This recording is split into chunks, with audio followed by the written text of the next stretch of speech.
Você vai acompanhar agora detalhes exclusivos de uma reunião entre representantes da facção criminosa PCC, traficantes internacionais de drogas e membros das Farc, as Forças Armadas Revolucionárias da Colômbia. A reunião é porque o PCC queria comprar drogas e armas para realizar atentados aqui no Brasil.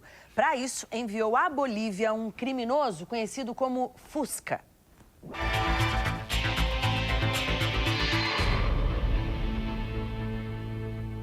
Maio de 2006, São Paulo. No maior atentado terrorista que o Brasil sofreu, o PCC desfechou 150 ataques a delegacias e bases da polícia, ônibus, fóruns e agências bancárias. 2 anos depois, a polícia descobriu indícios de que o PCC planejava comprar armas para novos atentados.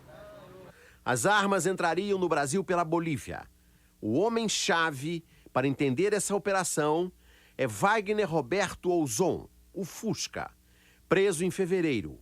Ele é tido como tesoureiro do PCC. Foi nessa avenida, na zona norte de São Paulo, que a polícia descobriu que o PCC queria se aliar às Farc para trazer armas e munições e usar no Brasil. A polícia desconfiou de 2 carros que estavam numa velocidade muito baixa. Fez uma abordagem de rotina e não imaginou que ia pegar um peixe tão grande.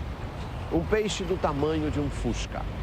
Fusca e o companheiro levavam 2 quilos de cocaína e R$700 mil em dinheiro. Os 2 tentaram comprar a liberdade e ofereceram todo o dinheiro aos policiais. Foram presos também por isso. O mais importante, porém, é uma carta que os policiais encontraram no carro. Uma carta de Fusca. Um abraço para o amigão, diz Fusca. A carta não revela quem é esse amigão. Fusca narra um encontro com um traficante boliviano de nome Miguel. E conta. O Miguel é um traficante boliviano conhecido na fronteira, na cidade de Porto Quijaro. O pai do Miguel se chama Dom Eduardo, que, segundo Bahia, é muito influente na política da Bolívia. Depois Fusca diz: pelo que a gente percebeu, o Miguel não é tão forte assim. Ele aguenta de 50 a 70 peças mês. A polícia diz que cada peça é 1 quilo de cocaína. E a carta mostra que 70 quilos por mês é negócio pequeno. Foi na cidade de Porto Quijaro que Fusca negociou com um traficante boliviano a exportação de cocaína para o Brasil. A cidade brasileira mais perto de Porto Quijaro é Corumbá. Olha o posto da Receita Federal em Corumbá. Fechado à noite. Passa quem quiser. Mas não é só por causa da cocaína que o PCC se instalou na fronteira do Brasil. O Fusca teve um segundo encontro na Bolívia com outro traficante. O traficante de nome William prometeu apresentá-lo a um representante das Farc. Veja a carta do Fusca. No meio da conversa, chegou um cara amigo do William. Conversou com ele e foi embora. William nos disse que ele fazia parte das Farc e era técnico em bombas. Logo entramos nesse assunto e ele nos garantiu que esse cara é capaz de fazer aviões de brinquedo com explosivos, carros-bomba e explosivos pequenos, que dá para colocar rapidamente em qualquer lugar com grande poder de explosão. Ou seja, o PCC queria comprar explosivos pequenos e com grande poder de explosão. Em julho do ano passado, a Polícia Civil de Mato Grosso do Sul prendeu Sandro de Carvalho em Corumbá. Sandro é procurado na Bolívia, suspeito de explodir um carro que matou uma promotora de justiça. Ela combatia o tráfico de drogas. No Brasil, Sandro foi preso com 60 quilos de dinamite, 279 bisnagas de explosivos. Repare, dá para ver a marca dos explosivos. São fabricados na Bolívia. O que Sandro pretendia fazer no Brasil com 279 bisnagas de dinamite? Não se sabe. Uma testemunha, porém, disse que Sandro pretendia resgatar o traficante Fernandinho Beiramar do Presídio Federal de Campo Grande, considerado mais seguro do Brasil. O mesmo presídio onde houve uma tentativa de resgate em 13 de abril. O novo desafio da Polícia Federal Brasileira é enfrentar o PCC e impedir que ele tome São Paulo de novo, com armas e munição que trouxer daqui a fronteira do Brasil com o Paraguai e a Bolívia, onde o Brasil nem sempre tem forças para vigiar a fronteira do crime.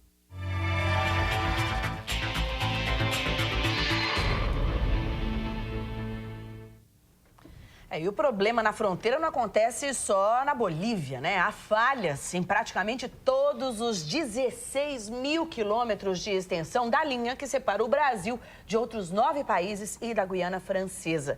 O Paraguai talvez seja o exemplo mais antigo e mais emblemático disso. Vamos falar ao vivo com a repórter Georgia Pinheiro, que está com o representante do Sindicato dos Auditores Fiscais da Receita Federal. Bom dia, Georgia. Nossa fronteira, então, é um queijo suíço. Bom dia, Marcos. É sim um queijo suíço. São mais de 16 mil quilômetros de fronteira, com poucos postos da Polícia Federal e da Receita Federal. Em relação à fronteira do Brasil com a Colômbia, talvez essa seja a situação mais crítica. São 1.600 quilômetros de fronteira com apenas 10 postos de controle. Quando se trata de contrabando e pirataria, a situação é muito crítica na fronteira do Brasil com o Paraguai. Aqui ao meu lado, o seu Foch Simão Júnior, que é do Sindicato dos Auditores Fiscais da Receita Federal. Seu Foch, bom dia. O que é preciso fazer para mudar essa situação? É uma questão, não é uma questão de governo, é uma questão de Estado, envolvendo as forças políticas, as forças econômicas e a própria população do Brasil. Quer dizer, a definição do que nós queremos, um controle efetivo de fronteira, nós vamos ter uma política de longo prazo para esse controle efetivo e a conscientização do cidadão para que não colaborem com o crime organizado, cujo objetivo é rentabilidade através dos ilícitos econômicos, ilícitos fiscais e criminais. Pois não, Luciana. Georgia, eu gostaria de falar sobre as constantes paralisações dos fiscais da Receita, senhor Foch. Agora acabou de ser anunciada ontem uma suspensão de uma greve que já vem desde março, já dura 1 mês e meio da Receita no Porto de Santos e no aeroporto de Cumbica, né? Mas no restante do país, essa paralisação continua. Por quê? Isso também não prejudica sobremaneira essa fiscalização e esse controle nas nossas fronteiras? A coerção legal não é prejudicada. A coerção legal, a repressão não é paralisada ou suspensa. Existe a repressão. O que está se fazendo é a questão do desembaraço aduaneiro, quer dizer, a liberação de carga que atende a 10% do que entra no Brasil. Porque a maioria das cargas que entram em portos e aeroportos são liberadas pelo Canal Verde depois de parametrizadas. E esses 10% que são as mercadorias que são controladas efetivamente pela Receita, essas sofrem algum problema de continuidade. Embora tenha havido uma suspensão desse movimento no Porto de Santos e no aeroporto de Cumbica por 21 dias. Agora a gente fala muito da fronteira seca. Quando a gente fala da fronteira marítima, a situação é igual, o problema é semelhante, seu Paulo? O problema é tão grave ou mais, porque a maioria das mercadorias que entram no Paraguai passam pelo Brasil, ou pelos portos ou pelos aeroportos brasileiros. O Paraguai é um país de passagem. Na verdade, todo o trânsito, toda a logística de importação do Paraguai acaba passando por portos brasileiros por causa da frequência, tanto dos voos como das navegações. Então, os produtos que entram no Paraguai entram através de portos e aeroportos brasileiros. Pois não, Luciana. Jorge, eu quero só explicar aqui aos nossos telespectadores que essas imagens que nós estamos vendo enquanto a gente faz essa entrevista são imagens de fronteira do Brasil, acredite se quiser.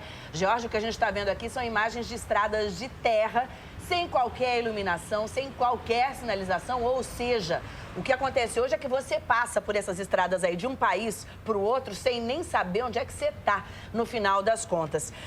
Doutor Foch, ainda falando sobre a paralisação dos auditores da Receita, o que vocês querem é uma equiparação salarial com os policiais federais, que fazem esse trabalho aí também na fronteira. Por quê? O trabalho de vocês é parecido? Um trabalho soma ao outro? Vocês conversam entre si ou, pelo contrário,